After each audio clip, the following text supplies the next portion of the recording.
Hey everybody, Sherry Dotterer here. I am with Teresa Rodriguez. She is a dysgraphia specialist and she wants to hold a book study later this week. Hey Teresa, it's great to have you here. What's up? Not much, Jerry, but I'm excited to do our book study. And the book study is something we talked about mainly because I feel like there's a lot of people out there who maybe know about dysgraphia or have heard the word dysgraphia, but really don't know in depth a little bit about it. So I thought going back to your book, which really, hit it with me and gave me a lot of details. I thought maybe people would really appreciate going in more in depth and learning a lot about what you researched and about what you know and how I learned it and taking it and maybe going in nitty gritty a little bit more. So I thought that let's just do a little book study and maybe answer some questions that people might have and go along with that and maybe like tease out a few things and hopefully people will understand it a little bit more, I suppose, and then maybe do what I've done and go further and want to learn a lot more and maybe become a specialist as I have. Fabulous. So what did it take for you to become a specialist? Yeah, I already know the answer and you know that, but really tell people here on Facebook and on YouTube, what does it take to really become a dysgraphia specialist? Well, you have to have the want and the need, obviously. I work in a pediatric, school system, but I guess I also have the bug because they call me the handwriting police at my school. So, but in order for me to want to do that was the fact that I kind of sought you out. Somebody mentioned your book, and I did go and find your book. But then when I sought you out, I think we were supposed to only talk for 15 minutes, and we were on the phone for like 40 minutes and something like that. But Sounds like when we something that first I would do. but it was to the point of the training and going through and you've known me enough to know that I have to research and I'm a researchaholic. So but it's getting to know what I'm seeing, how I'm seeing things, and just to sort of tag my kids as to is this right, is this wrong, um and getting to the truth of it, and am I helping them? Can I also help the parents? Can we work through this school department and helping the teachers and giving them the information they need? So it's a training, but it's a training that granted it may not be something that everybody wants to do, but it's something that once you're in it, it's something you want to know more and more about. Yes. And really understanding the differences between what's dysgraphia, what's ADHD, what is this child needs more instruction to understand how to write letters. There's a big gamut and a big spectrum there when we're thinking about problems with handwriting. But dysgraphia is more than just handwriting. It Dysgraphia is. is also putting words together, sentences together, and ultimately writing paragraphs and writing that essay to get into college, Right. writing that report after you're out of school to make sure that you're doing whatever your boss wants you to do. It's not just that beginning stage, it goes for a lifetime. It's a journey. It is. And if I've learned anything from you, I've also learned there are so many background pieces that in thinking of dysgraphia, there's also crisis, kids who are in crisis. There's kids who have reflexes that you didn't even realize were interfering with what they're doing. There's kids with you brought up ADHD, those or the social emotional kids, those things are impacting their writing. And then there's the teacher who says, oh, you're just slow, and oh, you're this, and oh, you're that. So it's that sort of ridicule they're getting because they can't help what they're doing, but the teacher doesn't understand. So they're getting that, the peer pressure and things like that because they're so slow.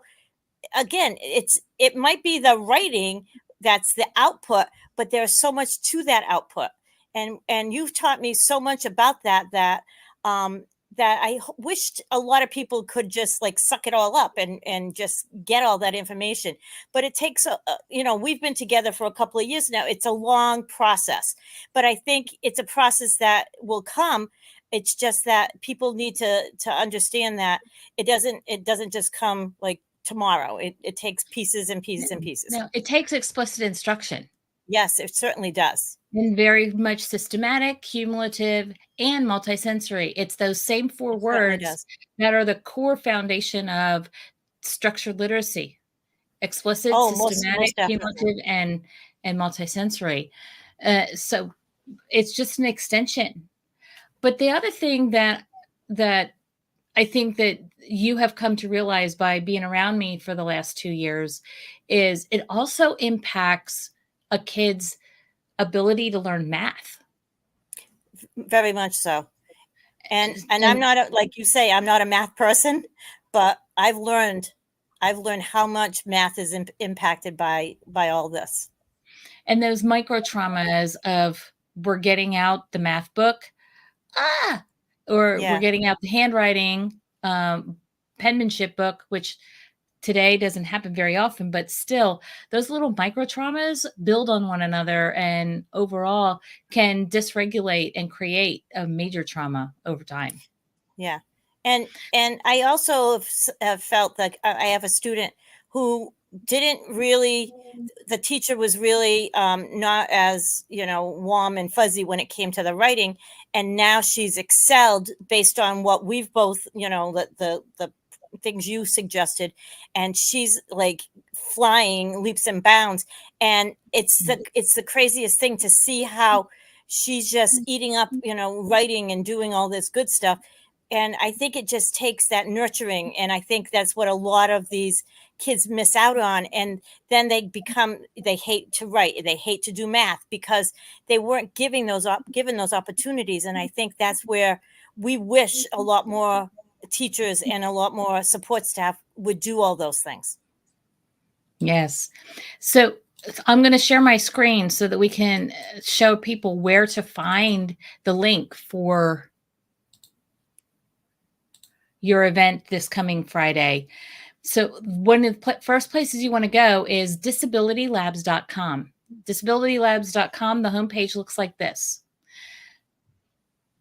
And you'll see up here at the top, we've got home, we've got all courses, support, calendar, and community.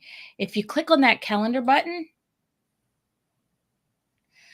we have 3 here. And then if we go over to the August, we have 1 there.